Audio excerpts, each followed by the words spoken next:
নমস্কাৰ মই ইছমাইল আৰু আজি এই ভিডিঅ'টোত আলোচনা কৰিম যে অসমীয়া ভাষাৰ ওপৰত মুছলমান সকলৰ অৱদান কি মুছলমান সকলে কি কাম কৰিছে মুছলমান সকলে অসমৰ অসমীয়া ভাষা সংস্কৃতিৰ ভাবে তেওঁলোকৰ কিমান অৱদান আছে আজিকালি আপোনালোকে দেখা পাইছে মুছলমানক নানান ধৰণে সমালোচনা কৰা আৰম্ভ কৰিছে কিন্তু সেই সকল নেতা যিসকলে সমালোচনা কৰিবলৈ আৰম্ভ কৰিছে তেওঁলোকে হয়তো ইতিহাসৰ সেই পাঠ মেলি চোৱা নাই যিটো পাঠত উল্লেখ কৰা আছে যত নেকি অসমীয়া ভাষা সংস্কৃতি অস্তিত্বৰ ক্ষেত্ৰত মুছলমানৰ একমাত্ৰ গুৰুত্বপূৰ্ণ অৱদান আছে আজি এটা সৰু উদাহৰণ দি বুজাই দিম যে মুছলমানে যদি অসমীয়া ভাষাৰ ক্ষেত্ৰত তেওঁলোকে আগবাঢ়ি নাহিলে হেতেন আজি আমি এই যিটো সুন্দৰ ভাষাভাষী লোক আছো আমি অসমীয়া ভাষা কৈ আছো হেতু আজি নাথাকিলে হেতেন বাংলা ভাষাই চলিলে হেতেন কিন্তু কি কাৰণে কৰ পৰা কেনেকৈ আজি এই অসমীয়া ভাষাটো বাংলাৰ পৰা আহিছে কিয়নো আমি সেই সময়ৰ কথা আমাৰ পঢ়িব লাগিব সেই সময়ত যি সময়ত নেকি ব্ৰিটিছৰ সময়ত যেতিয়া নেকি অসমত বাংলা ভাষা চলিছিল অফিচিয়েলি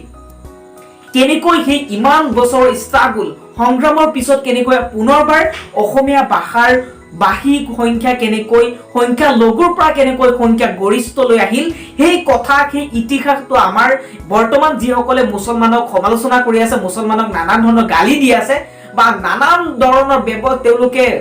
কথাবোৰ কৈ আছে তেওঁলোকে হয়তো সেই ইতিহাসৰ সেইখিনি কথা নাজানে আজি এই ভিডিঅ'টোত আপোনালোকৰ মাজত আলোচনা কৰিম সেই এটা সৰু উদাহৰণ ইমানখিনি দিয়াৰ প্ৰয়োজন নাই কাৰণ সমজদাৰো কে লিয়ে ইশাৰা হি কাফি হে গতিকে আপোনালোকে চাই থাকিব ভিডিঅ'টো সম্পূৰ্ণকৈ কথাখিনি আপোনালোকে মনোযোগেৰে চাব তেতিয়াহে আপোনালোকে বুজি পাব যে অসমৰ যি ভাষা অসমীয়া ভাষা সোণৰ ভাষা ইমান অসমত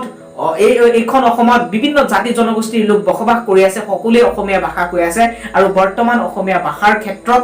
আমাৰ যি মুছলমান সকল আছে তেওঁলোকৰ অৱদানৰ কথা হয়তো কিছুমানে পাহৰি গলেও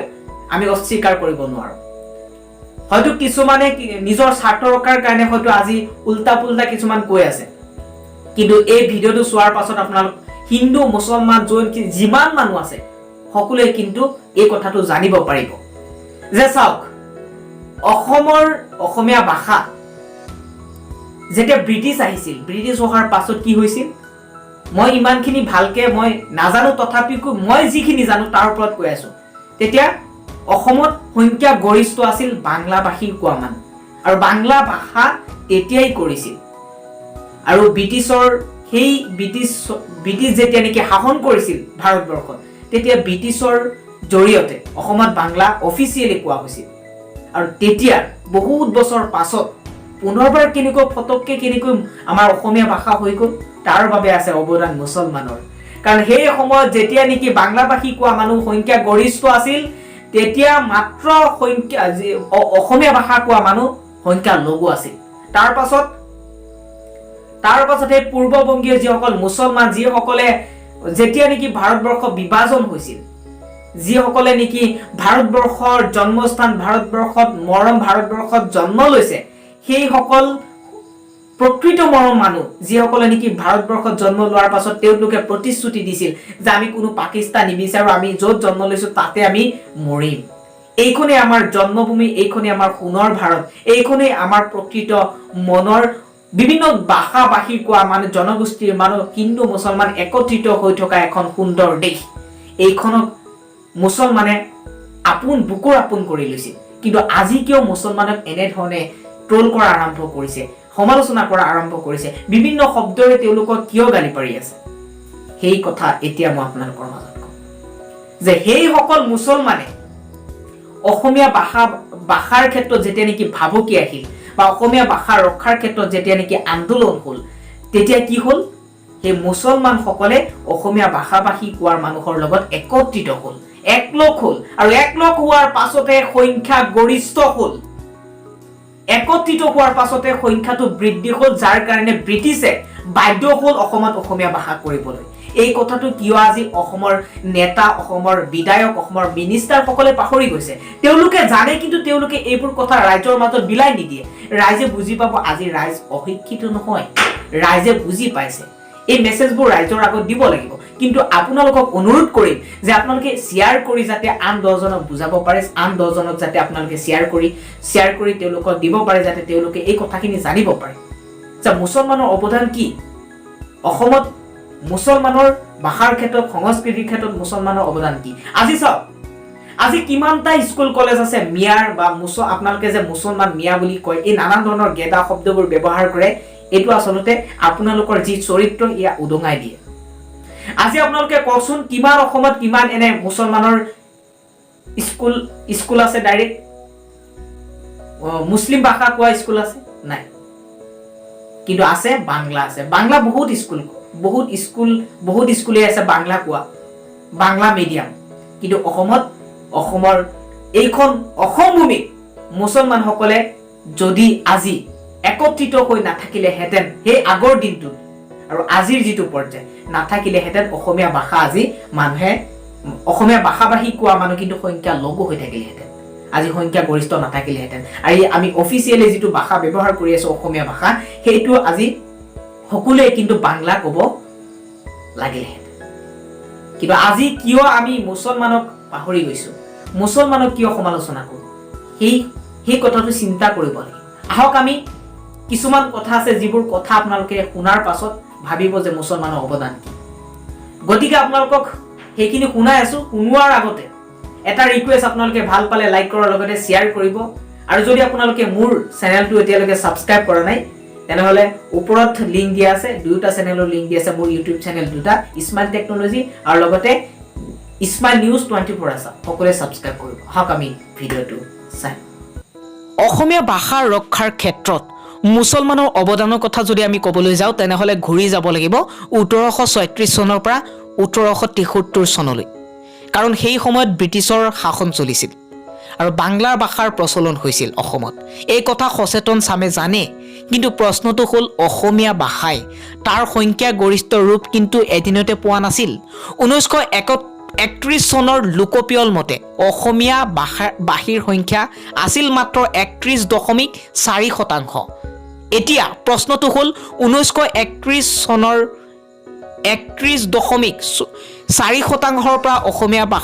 ভাষীৰ সংখ্যা পৰৱৰ্তী সময়ত বৃদ্ধি পোৱাৰ ইতিহাসটো আপুনি জানে নে নাই নাজানো কিন্তু কি আসলতে জানিব পাৰিব কেনেকৈ অসমীয়া ভাষী লোকৰ সংখ্যা বৃদ্ধি পালে বিনা কাৰণত নিশ্চয় অসমীয়া ভাষীৰ সংখ্যা বৃদ্ধি নাপায় কোনোবাই নিশ্চয় ভাষাটোক আকোৱালি ল'ব লাগিব এই ক্ষেত্ৰত আমি যদি ইতিহাসৰ পৃষ্ঠা লুটিয়াই চাওঁ তেনেহলে কিন্তু দেখিম যে পূৰ্ববংগীয় মূলৰ মুছলমান লোকসকলৰ এই ক্ষেত্ৰত বৃহৎ অৱদান আছে উল্লেখযোগ্য যে ব্ৰিটিছ আমোলাসকলে 19 শতিকাৰ শেষৰ দশকৰ পৰা পূৰ্ববংগীয় মূলৰ মুছলমানসকলৰ অসমলৈ প্ৰব্ৰজন ঘটিছিল আৰু অসমৰ বিভিন্ন বসতিহীন এলেকাত ব্ৰিটিছসকলে এওঁলোকক স্থাপিত কৰিছিল এটা সময়ত এই প্ৰব্ৰজনৰ হাৰ বৃদ্ধি পোৱাত এই প্ৰব্ৰজনক লৈ স্থানীয় লোকসকলে তেওঁলোকৰ ভাষা সংস্কৃতিৰ প্ৰতি ভাবুকি আহিব বুলি সন্দেহ কৰিছিল আৰু তাৰ সমাধান হিচাপে ব্ৰিটিছে 1916 চনত লাইন প্ৰথাৰ প্ৰচলন কৰিছিল কিন্তু এই সকল প্ৰব্ৰজিত পূৰ্ববংগীয় মূলৰ মুছলমান সম্প্ৰদায়ৰ লোকসকলে পৰৱৰ্তী সময়ত অসমীয়া ভাষাটোকেই আকোৱালি লৈছিল এতিয়া প্ৰশ্নটো হ'ল আৰু যদি এটা সৰু উদাহৰণ হিচাপে আমি জানিব বিচাৰো তেনেহলে আমি উছমান আলী সদাগৰৰ কথা কিন্তু আমি ক'ব পাৰো এতিয়া 1917 চনৰ অসম সাহিত্য সভাৰ প্ৰথম অধিৱেশনলৈ তেওঁ সেই সময়তেই 10 টকাৰ ৰূপৰ মুদ্ৰা আৰ্থিক সাহায্য হিচাপে আগবঢ়াইছিল আৰু নিজেও সভাৰ সদস্যভুক্ত হৈছিল অসম সাহিত্য সভাৰ পৰৱৰ্তী সময়ত এই সকল প্ৰব্ৰজিত মুছলমান সম্প্ৰদায়ৰ লোকক অসমীয়া ভাষা সাহিত্য সংস্কৃতি আকোৱালি ল'বলৈ উদগনি যোগাইছিল এই প্ৰসংগত 1926 চনৰ অসম সাহিত্য সভাৰ দুবৰি অধিৱেশনৰ সভাপতি বেনুধৰ ৰাজকোৱাৰ মন্তব্য আছিল এনে ধৰণৰ যে অসমলৈ ইয়াত ময়মনসিং জিলাৰ বহু মুছলমান আহিছে যি প্ৰদেশ সমৃদ্ধিশালী আৰু লগতে অনেক ঠাইৰ পৰা মানুহ আহি তাত বসতি কৰিছেহি আৰু এইবাবে আমি আনন্দ প্ৰকাশ কৰিছো এই সকল আৰ্যবিলাকক এইদৰে বহু দূৰৰ পৰা আহি বসতি কৰিছে আৰু কোচ কছাৰী আহোম প্ৰবৃত্তি আৰু লগতে জাতি অসমৰ কিলঞ্জিয়া অধিবাসী লোক আৰু মিৰ্জুমালাৰ লগত অহা বহু মুছলমান অসমত থাকি গ'ল আৰু সেইবিলাক অসমীয়া জাতিৰ লগত মিহলি গ'ল আৰু ময়মনসিঙীয়াসকলে সেইদৰে অসমতে চিৰস্থায়ীকৈ বাস কৰি অসমীয়া বুলিবলৈ গৌৰৱ অনুভৱ কৰিব আৰু তাত কোনো ভুল নাই বুলি উল্লেখ কৰিছিল। একেদৰে 1959 চনৰ নগাঁও অধিৱেশনৰ সভাপতি অতুল চন্দ্ৰ হাজৰিকাদেৱে নিজৰ ইয়াত ভাষণত কৈছিল অসমীয়াৰ সুকৰ দুকৰ সমভাগী হৈ পৰা চাহ বাগিচাৰ বনুৱাসকল আৰু তাহানিতে পূৰ্ববংগৰ পৰা অহা পমুৱা বা চৰুৱা মুছলমান সকলো অসমীয়াৰ বুকুৰ কুটুম হৈ পৰিছে। এনেধৰণে দেখা যায় যে 1975 চনৰ তিতাবৰ অধিৱেশন আৰু লগতে 1987 চনৰ পাঠশালা অধিৱেশন আদি অসম সাহিত্য সভাৰ প্ৰায়বোৰ অধিৱেশনৰ সভাপতিৰ ভাষণত পূৰ্ববংগীয় মূলৰ মুছলমানসকলক বৃহত্তৰ অসমীয়া জাতিৰ অংশীদাৰ কৰি লোৱাৰহে প্ৰসংগ উত্থাপন হৈছিল আৰু এই কথাটো অস্বীকাৰ কোনে কৰিব পাৰিব। আৰু এই ক্ষেত্ৰত অম্বিকাগিৰি ৰায়চৌধুৰীদেৱে নিজা উদ্যোগত এইসকল লোকক সংগঠিত কৰিবলৈ প্ৰচেষ্টা চলাইছিল আৰু তাৰেই ফলস্বৰূপে 1940 চনত গুৱাহাটীৰ কাৰ্জন হলত বহা এক সভাত এই বুলি প্ৰস্তাৱ লোৱা হৈছিল যে এই ৰাজহুৱা সভাই 1937 চনৰ আগতে অসম উপত্যকালৈ আহি অসমীয়াৰ মাজত স্থায়ীভাৱে বসতি কৰা সকলো শ্ৰেণীৰ ইমিগ্ৰেটছ অসমীয়া জাতীয় স্বাৰ্থৰ লগত জড়িত হৈ চেঞ্চাছত নিজক অসমীয়া বুলি লিখিবলৈ অনুৰোধ কৰে আৰু সেইদৰে চেঞ্চাছ কৰ্তৃপক্ষকো তেওঁলোকক অসমীয়াৰ লগত চামিল কৰি ধৰিবলৈ অনুৰোধ কৰে। অম্বিকাগিৰি ৰায়চৌধুৰীৰ এই প্ৰস্তাৱৰ প্ৰতি এই সকল প্ৰবচনকাৰীয়ে দিছিল অকুণ্ঠ সমৰ্থন আৰু এই সম্পৰ্কত বৰপেটা মহকুমাৰ এই শ্ৰেণীৰ প্ৰবচনকাৰীসকলে তেতিয়াৰ প্ৰধানমন্ত্ৰীলৈ মুকলিভাৱে চিঠি লিখি তেওঁলোকৰ সমৰ্থন ব্যক্ত কৰিছিল, যাৰ বাবে পৰৱৰ্তী চেঞ্চাছবোৰত পূৰ্ববংগীয় মূলৰ প্ৰব্ৰজিত মুছলমান লোকসকলে নিজৰ ভাষা হিচাপে অসমীয়া ভাষাক গ্ৰহণ কৰাৰ পৰম্পৰা আৰম্ভ কৰে। সেইকাৰণে ইতিহাস জনাটো দৰকাৰ, যাৰ বাবে 1951 চনৰ চেঞ্চাছত অসমীয়া ভাষীৰ সংখ্যা পূৰ্বৰ 1931 চনৰ 31.4% পৰা বৃদ্ধি হৈ ইয়াত 56.7% হৈছিল। আপুনি চিন্তা কৰক, ইয়াত উল্লেখ কৰা আছে 1951 চনৰ চেঞ্চাছত অসমীয়া ভাষীৰ সংখ্যা পূৰ্বৰ 1931 চনৰ 31.4% আছিল আৰু তাৰ পৰা বৃদ্ধি হৈ মুছলমানসকল চামিল হোৱাৰ পাছতহে ইয়াত 56.7% বৃদ্ধি পাইছিল। আৰু পৰৱৰ্তী সময়ত ভাষাৰ ভিত্তিত ৰাজ্য গঠন হোৱাৰ ক্ষেত্ৰতো এই প্ৰক্ৰিয়াই সহায় কৰিছিল অসমীয়া জাতিক,